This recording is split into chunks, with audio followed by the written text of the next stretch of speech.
anything you want to do in life, you start with an idea of it, right? You're going to be an artist, right? Yeah, I might even start making leather bags after this, to be honest, because I think it's really cool, and I like the experience of having to use my hands to do things. I love using my hands to just make things of my own.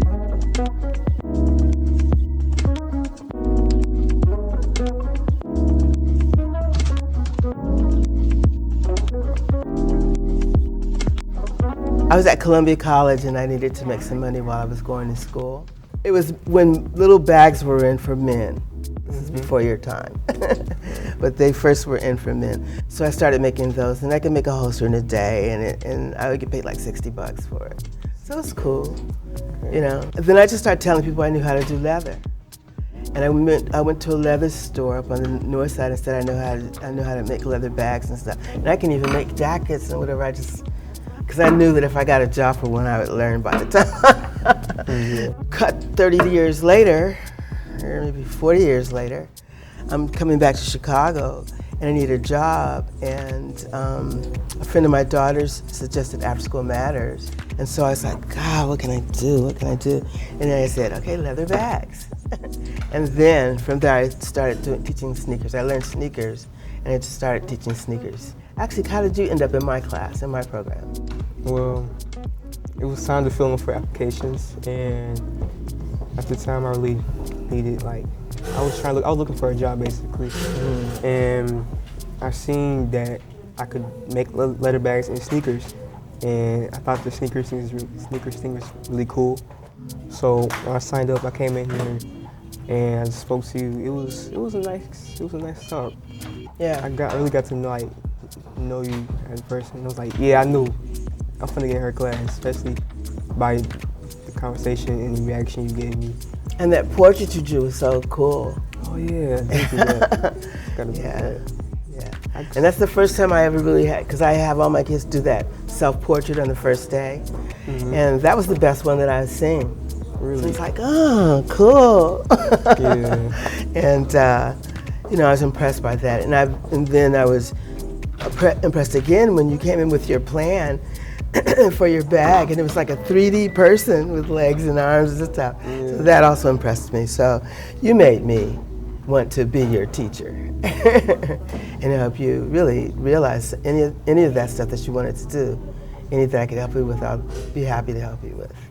How do you look at something and be able to recreate it? How do you do that? I mentally will divide things into parts, right? Like I'm doing a t-shirt, right? A leather t-shirt. So if I look at a t-shirt, I can see how it's made by the parts. For example, if you look at his t-shirt, it has 3 parts. Do you see them? Let me see. Yeah. Yeah. And notice that the middle part is really just a rectangle. Do you see it? Yeah. And then it has a hole right here and a hole right here. Yeah. Okay. Right? Yeah. And then it's just the sleeves. So that's how you do it. It's just like that. Anything you want to do in life, you start with an idea of it, right? So you're going to be an artist, right?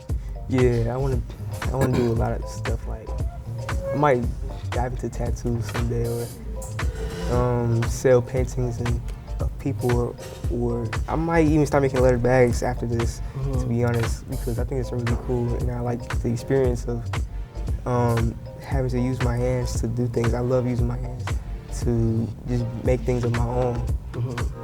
And I think when it comes to art or creation, the first step is making it, and that might inspire other people to want to create stuff too. Do you have brothers and sisters? I have 3 sisters. Younger, older? So you're like big brother. Yeah. That's your part of your duties, to be a role model. Yeah, the oldest in the house. And I do see a lot of me rubbing off on them. That's why I try to keep a clear, steady path, not doing anything crazy, or just keep it interesting so they know what they want to do when they possibly want to grow up. They might want to get into building leather bags, or in the future, I want to still be a creator. I want to always be an artist, just out there in the way I dress, the way the way I create, and just who I am in general as a person. Yeah. Do you know anyone who sews? My mom, she used to help sew, like our broken toys or our clothes and stuff. Like coming to this class and learning how to like hone those skills, it taught me a lot. Like if I were to like see my little sister's toy being like messed up, I'll do the same, help try to fix her stuff. Are there any other classes that you're inspired to pursue now that are at our After School Matters after taking this class? Yeah, actually next door, Mr. Rojo teaches an art class, and I would love to go and like hone my skills. And I think that he's a brilliant instructor. Because you see the samples and stuff that he does, right? That his kids do. I think he's like, takes a kid who doesn't know how to draw, and at the end of the semester, he's got these beautiful pieces of art hanging on his wall. Yeah. So yeah, I would like to take his class too. So what's your experience being an artist? Oh my God. When I was like your age, I told myself that I would never work for anyone else in my life, that I would just work for me, right? And that lasted for about a couple of weeks. Actually, until I was 27 and I had a kid, I had to get a real job.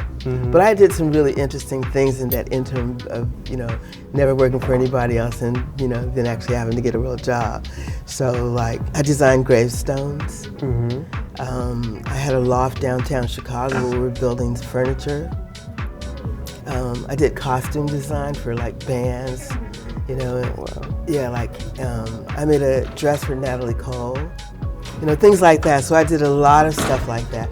And the band's part was fun, but they would always like break up before they paid for the costumes. I'm sure I've made about 6 Elvis suits with all the rhinestones on them, things like that. So I did stuff like that. And it taught me many things about life. I think the most important is anything that you do, and I would love to have you learn this too. Anything that you do in your life, do the best that you can do, period. No one can ever object or reject or tell you did it wrong if you do the best that you can do. And if you do that, what happens is you get better and better and better. Have you always had a passion for art? Growing up, being able to do it and always being called an artist, I took it for granted. I didn't realize how powerful and strong that could be until I was really on my own and having a shop and having a little girl and just taking a measure of myself saying, what can I do? So was it ever challenging within the business or? Oh my God, yeah. It was hard not knowing really what we were doing. We were just figuring things out. I had a job redoing Porsche seats.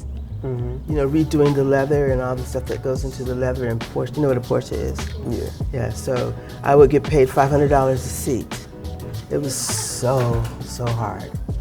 It was hard.